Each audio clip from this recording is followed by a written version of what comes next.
بسم الله الرحمن الرحيم إن الحمد لله نحمده تعالى ونستعينه ونستغفره ونعوذ بالله من شرور أنفسنا ومن سيئات أعمالنا من يهدي الله فلا مضل له ومن يضلل فلا هادي له أشهد أن لا إله إلا الله وحده لا شريك له وأشهد أن محمدا عبده ورسوله وحبيبه وخليله صلى الله عليه وعلى آله وسلم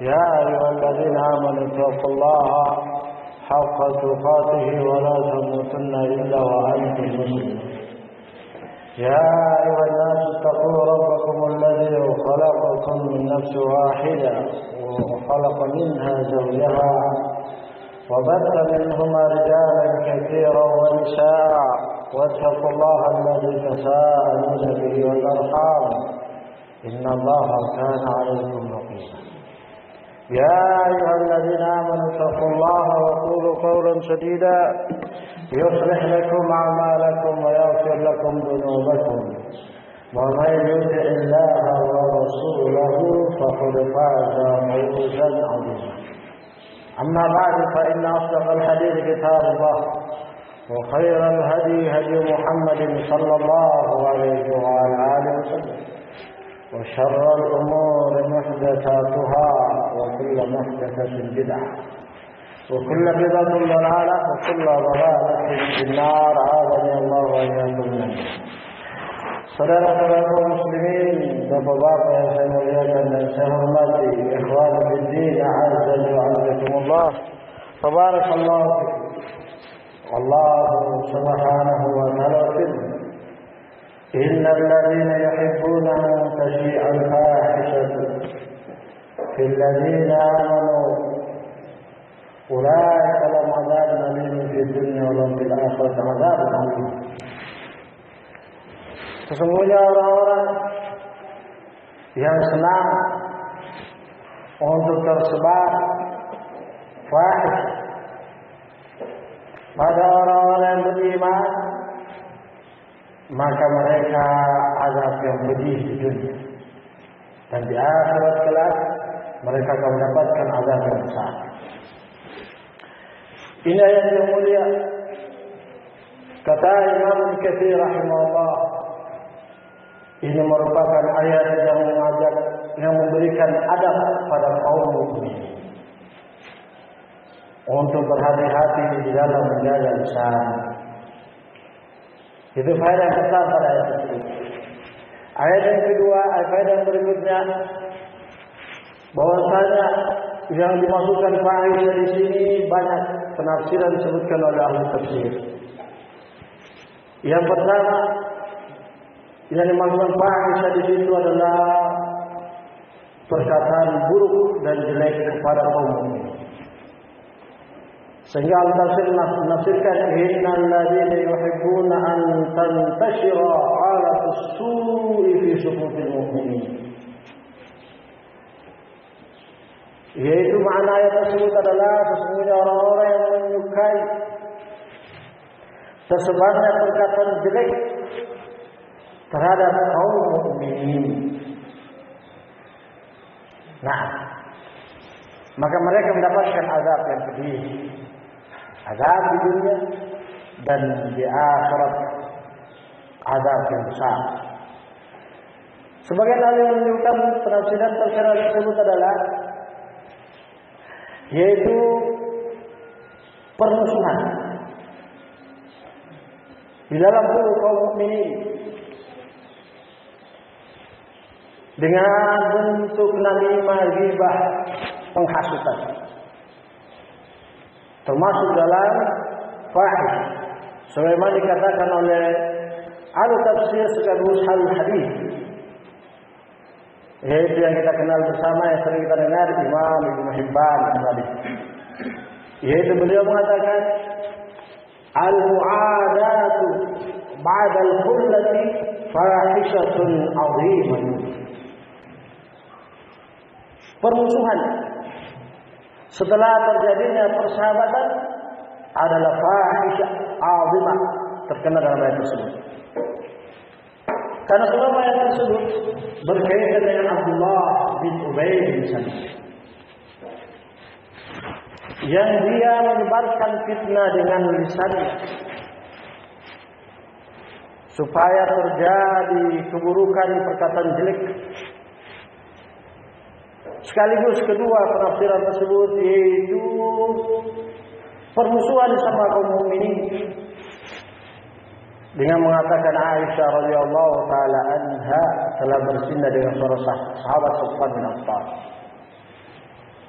Nah, ini merupakan perbuatan yang buruk, sehingga Allah abadikan dia sebagai yang kerok di dalam menyebarkan dasar khusus sampai hampir saja bermusuhan antara Nabi kita Muhammad sallallahu alaihi wasallam dan Ali bin Abi Thalib radhiyallahu taala anhu. Karena perbuatan lisan dia. Kemudian dalil yang menguatkan hal tersebut dijelaskan oleh ahli ilmu, yaitu permusuhan setelah persahabatan atau perkataan jelek. Nah, itu adalah perbuatan dosa besar. Sebagaimana Rasulullah sallallahu alaihi wasallam bersabda, "Ma tawaddatnan fillah fa furqa bainahuma illa bi dhanbin yuhdithuhu bihi ahad."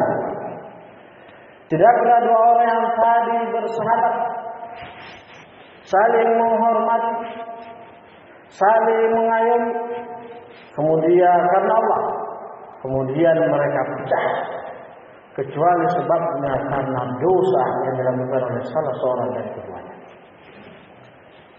Hampir saja terjadi karena si biang kerok ini.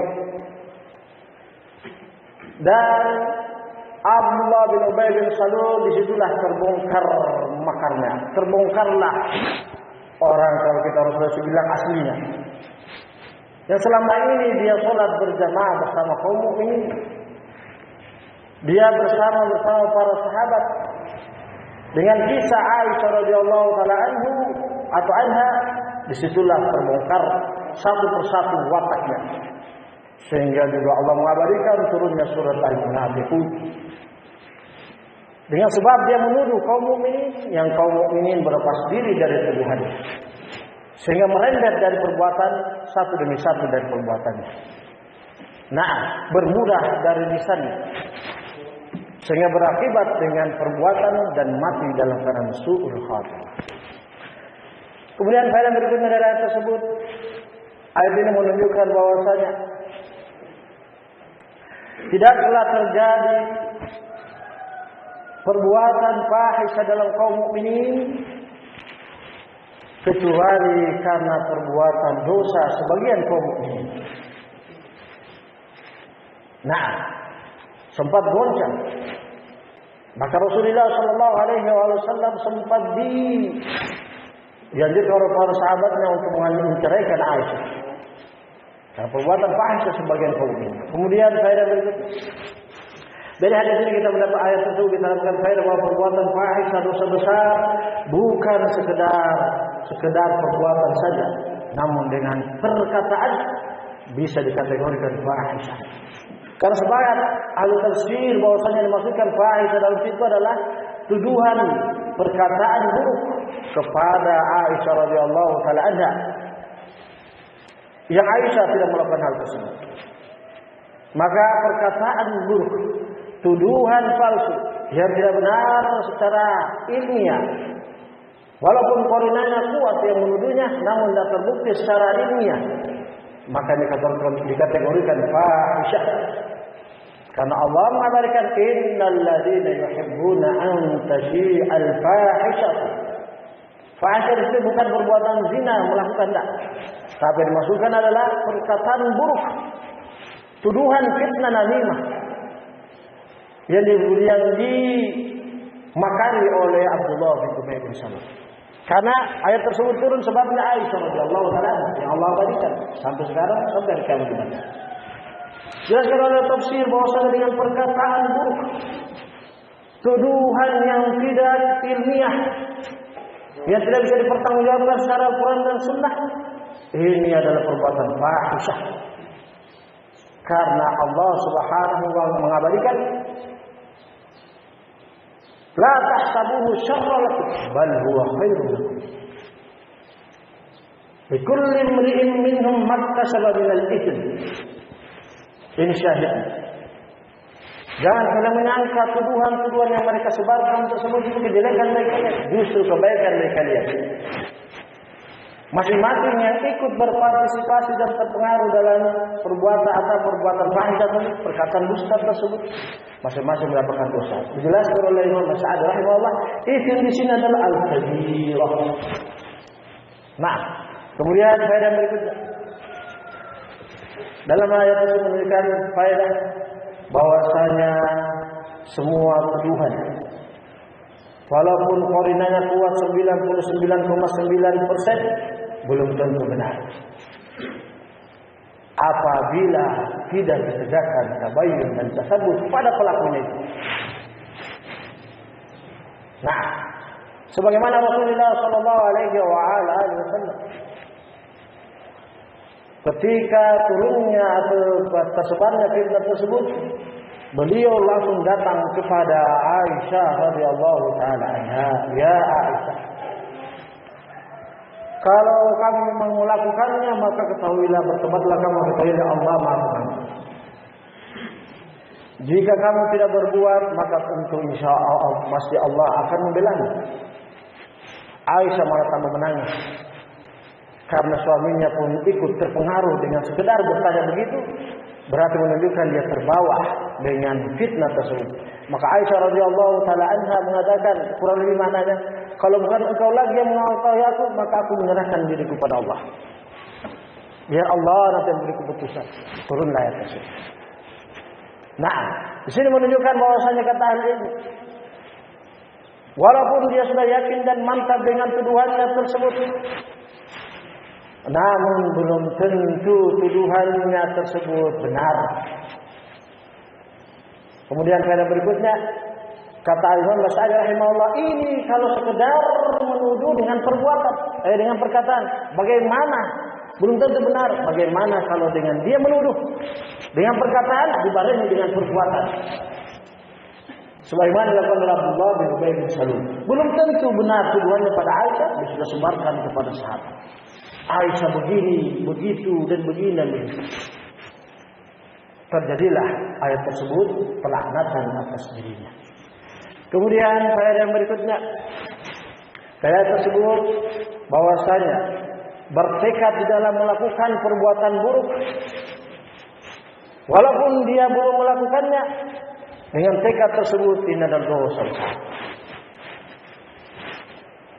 Nah, adalah dosa besar.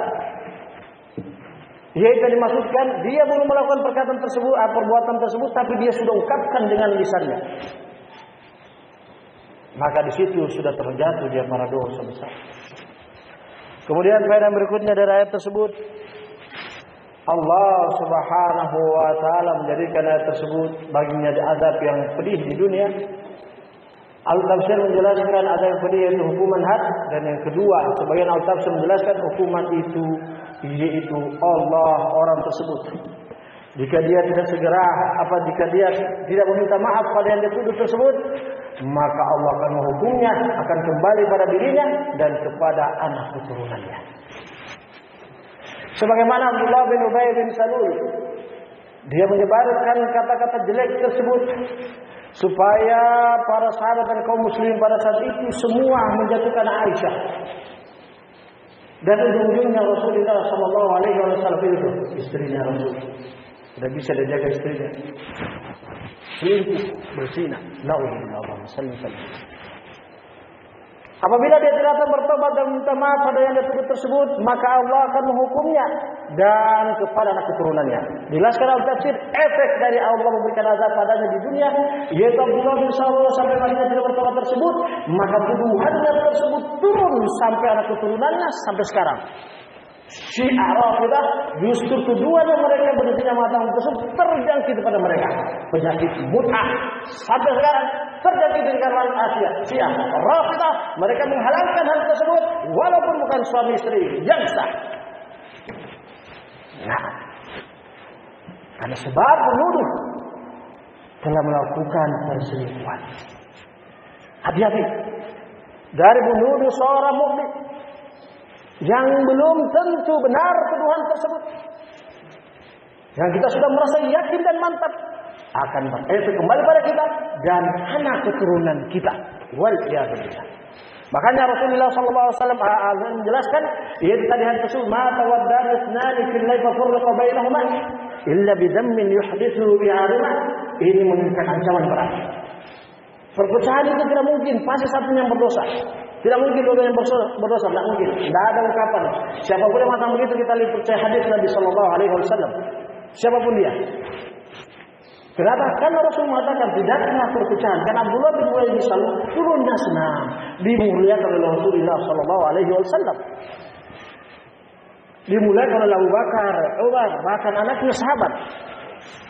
Tapi dengan kisah ifki tersebut, tuduhan tersebut, disitulah ketahuan aslinya. Bahasa kita orang Sulawesi. Nah, maka di sini berbahaya bahwa sudah perpecahan, pertikaian, perdebatan, apalah semuanya itu sebabnya karena perbuatan satu dari pembuat dosa. Melanggar hak Allah atau melanggar hak hamba Allah, melewati batas aturan yang telah ditetapkan oleh Al-Quran dan Sunnah. Sekarang kita dapatkan faedah bahwasanya efek dari dosa yang kita lakukan baik perkataan maupun perbuatan bukan berefek pada diri kita saja, tapi anak keturunan kita. Hadisnya dalilnya ini salah satu, tidak banyak saja. Kemudian faedah berikutnya dalam hal tersebut,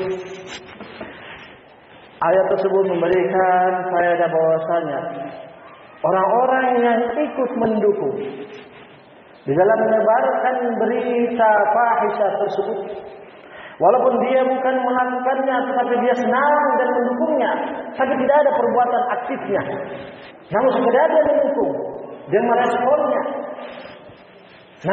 bahkan memfasilitasinya, walaupun dia tidak ikut bergerak, maka dia termasuk dalam ayat tersebut. Karena Allah mengatakan innalladzina, sesungguhnya orang-orang, padahal pelakunya cuma satu, Abdullah bin Ubay bin Salul. Tapi Allah mengabarkan innalladzina, orang-orang, yaitu orang-orang yang senang dan mendukung dan mengiyakan, tidak mengingkari, bahkan dia berpartisipasi di dalam penyebaran berita tersebut. Oh iya. Sehingga disitulah Allah Subhanahu wa taala disebutkan dalam tafsir ayat ini terus tentang Abdullah bin Ubay bin Salul, tapi Allah melafazkan innalladzina, bukan innalladzina. Menunjukkan orang yang mendukung terhadap perkataan buruk terhadap kaum mukminin, supaya terjadinya keributan di dalam kaum mukminin, supaya tidak kondusif keadaan situasi kondisi kaum mukminin, maka dia masuk dalam ayat tersebut. Kemudian faedah yang berikutnya yang terakhir sebelum kita tutup, Allah Subhanahu wa taala mengabarkan dalam ayat tersebut, karena ayat tersebut akan dibahas pada hari kiamat, akan senantiasa ada di dalam tubuh kaum mukminin orang-orang yang tidak senang kaum mukminin beribadah, istiqamah dan teguh di atas ketaatan dan amal saleh dari kalangan mereka sendiri yang menampakkan Islam, yang mereka bersama-sama kaum mukminin dan kaum muslimin, dan mereka tidak senang perkembangan, kenyamanan, keistiqomahan pada kaum mukminin. Semoga bermanfaat. Wallahu a'lam bishawab.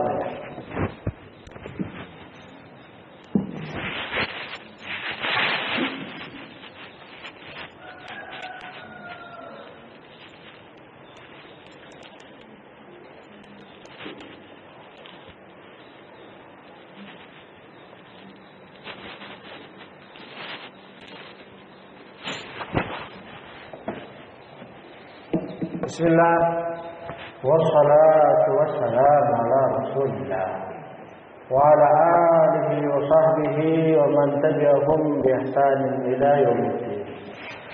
Faedah berikutnya dari ayat tersebut bahwasanya ini diantara salah satu sifat-sifat orang munafik. Apa itu? Dijelaskan oleh ahli tafsir, ahli ilmi, di dalam ayat tersebut terdapat minimal 3 sifat kemunafikan. Yang pertama, yaitu menyebarkan perkataan buruk, jelek di dalam tubuh kaum mukminin. Sebagian ahli mengatakan terkhusus orang-orang yang memiliki pengaruh dalam kaum mukminin tersebut. Karena para ulama menyebutkan tujuan mereka menyebarkan berita tentang Aisyah bukan Aisyah intinya, adalah Rasulullah Sallallahu Alaihi Wasallam. Nah, dengan batu loncatan, tapi mereka wa makar Allah wallahu khairul makirin. Yang sifat munafik, yaitu senang menyebarkan perkataan jelek dan buruk di dalam tubuh kaum mukminin, menuduh kaum mukminin yang belum tentu bisa dibuktikan secara ilmiah. Maksudnya secara ilmiah itu disebutkan oleh ilmi, yaitu dengan terjadinya diskusi ala mudda'i baina wa ala mudda'a alaih al-yamin. Yang menuduh datangkan bukti, yang dituduh dia bersumpah, datang harus man to man, berhadapan langsung. Karena itu ditetapkan oleh Rasulullah Sallallahu Alaihi Wasallam berkaitan dengan tuduh menuduh. Sebagaimana dalam hadis Ibnu Abbas radhiyallahu taala anhu dalam hadis sahih. Abdullah bin Ubay tidak berani. Senangnya bergerilya. Datang dari Rasul Sallallahu Alaihi Wasallam tidak berani. Apalagi depan Umar bin Khattab. Nah, kemudian kita munafik dia yang berikutnya dari ayat tersebut, yaitu bahwasanya orang-orang munafik di antara sifatnya adalah senantiasa memutarbalikkan fakta. Yang tidak benar menjadi benar, yang benar tidak benar. Nah, kemudian faedah yang berikutnya sifat munafik dari ayat tersebut adalah bahwasanya orang-orang munafik itu merasa tidak nyaman jika berada bersama kaum mukminin yang istiqomah. Mereka tidak merasa nyaman bersama kaum mukminin di atas keistiqomahannya. Nah, maka mereka ingin senantiasa, kalau bahasa kita senantiasa berbuat sensasi. Tidak nyaman mereka kalau tidak membuat sensasi, membuat kegaduhan, yang membuat ribut kaum mukminin. Kemudian faedah berikutnya dari ayat tersebut yang dijelaskan oleh ahli ilmu, innal ladzina yuhibbuna an tashi'a al-fahishatu, jelaskan dalam tafsirnya bahwasanya apa yang dilakukan oleh kaum mukminin, apa kaum munafikin ini merupakan langkah syaitan yang terbesar terhadap kaum mukminin yang mereka tidak mampu, yaitu syaitan dan bala tentaranya mensyirikkan, menjadikan mereka sekutu, atau mereka menjadikan mereka musyrik. Ini yang perbuatan kaum mukminin tersebut, kaum munafik itu adalah perbuatan syaitan. Sebagaimana dalam hadis yang sahih Rasulullah sallallahu alaihi wasallam bersabda, "Inna syaitan qad ya'isa an ya'budahu al-musallun." Wa fi riwayat fi jaziratil Arab, "Walakin bitahrish bainahum." Sesungguhnya syaitan sudah berputus asa untuk dia disembah dalam riwayat yang lain, yaitu di negeri Arab. Pada saat itu dia tersebarnya di negeri Arab. Tetapi dia tidak akan berputus asa dari membuat keributan, kegaduhan dalam tubuh kaum mukminin. Maka di sini kita dapatkan faedah bahwasanya sebagaimana jelaskan oleh ini, bahwasanya membuat keributan terhadap tubuh kaum mukminin perbuatan setan dari kalangan jin dan manusia. Membuat kegaduhan, membuat keributan di dalam tubuh kaum muslimin yang menjalankan ketaatan, yang istiqomah dalam menjalankan ketaatan, dia beribadah siang dan malam, mempelajari Al-Quran dan Sunnah, tidak merasa nyaman kalau terjadi hal tersebut, terjadinya keributan, desas-desus, ghibah, namimah dan seperti apa namanya. Ini perbuatan setan dari kalangan jin dan manusia. Setan iblis, itu setan dari kalangan jin. Setan dari manusia itu tadi munafik. Nah, kita berhati-hati ya. Ikhwani fiddin, saudara-saudara kaum muslimin, bapak-bapak yang saya muliakan bersama. Maka di antara bentuk kecintaan kita kepada Allah Subhanahu wa taala, kita cinta dan suka terjadinya keistiqomahan, ketaatan, berkembangnya ibadah di suatu tempat yang di sana terbentuk di atas Al-Quran dan Sunnah. Walaupun tidak ada yang maksum, walaupun tidak ada yang suci, walaupun tidak ada yang murni, atau tidak ada yang selamat dari dosa dan kesalahan, yaitu dosa kecil dan dosa besar. Namun bukan berarti dengan ketidaksucian mereka tersebut kita harus menyebarkan apalagi menjadikan bahan untuk keributan. Karena hadis tersebut jelaskan oleh Imam Ibnu Katsir rahimahullah taala dan termasuk Imam Al-Qurtubi. Ayat ini sebagai peringatan untuk jangan menjadikan kesalahan kaum mukminin itu pun kalau benar. Karena Aisyah kejadian tidak benar. Kalaupun terjadi kesalahan bukan dijadikan untuk bahan untuk disebarluaskan, untuk dijadikan bahan untuk menjatuhkan. Ya ibadallah, kata Rasulullah sallallahu alaihi wasallam, la tu'dhu ibadallah wa la tattabi'u akhta'ahum wa riwayat awratihim. Fa innahu man tatabba'a awrata akhihi tatabba'a Allahu awratahu hatta yafdahahu walau fi baitihi. Wahai orang-orang beriman. Bukan, ya ibadallah. Rasul mengatakan ya ibadallah. Wahai hamba-hamba. Jangan kalian mengganggu orang hamba-hamba Allah. Siapa yang maksudnya hamba Allah? Dan jangan kalian mencari-cari kesalahannya.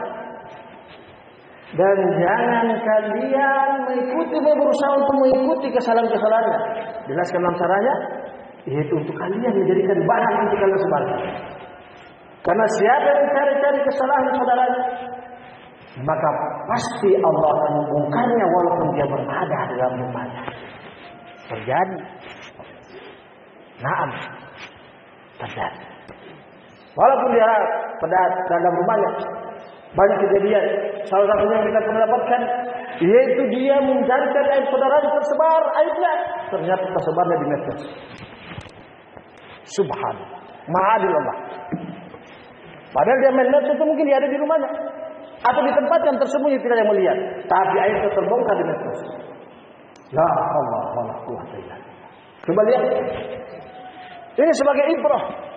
Kalau kita mencari kesalahan saudara kita, belum tentu itu benar. Apalagi benar belum tentu. Kita harus menyebarkan dan mencari korban jatuh. Apalagi kita desas-desus. Sebutkan pada fulan. Allah bongkar aibnya. Ternyata dia di tempat tersembunyi. Terbongkar di dunia antah berantasan. Maka ini perlu. Nah, sebagai peringatan bagi kita semua. Karena Allah Subhanahu wa taala menjadikan ayat tersebut bahwasanya ini peringatan untuk jangan menjadikan kesalahan seorang mukmin untuk disebarluaskan, untuk dijadikan bahan pujian. Itu pun kalau benar karena Aisyah radhiyallahu anha tidak melakukan tersebut. Nah, kemudian faedah terakhir dari ayat tersebut, semoga Allah menjaga kita semua. Yaitu ayat tersebut memberikan nasihat kepada kita semua untuk jangan mengikuti jalan-jalan orang lain. Karena ayat tersebut diantara faedah ayat tersebut dan ayat sebelumnya dan setelahnya, ini ayat memisahkan bahwasanya wajib bagi kaum mukminin untuk menjauhi langkah-langkah kaum munafikin. Di antara langkah kaum munafikin sudah disebutkan sebelumnya tafsir penjelasan. Semoga Allah Subhanahu wa taala menjaga kita semua. Semoga Allah Subhanahu wa taala menjadikan kita termasuk hamba-hambanya yang dijaga lisan kita, terkhusus hati kita. Karena hati itu merupakan buah akan merupakan inti dari apa yang keluar dari lisan kita. Nah, karena seorang penyair mengatakan innal kalama lafil fuadi. Kata seorang penyair sesungguhnya perkataan itu benar-benar berbuah dari hati. Nah, Imam Hasan Al-Basri rahimahullah taala mengatakan al-lisan baridul qalbi.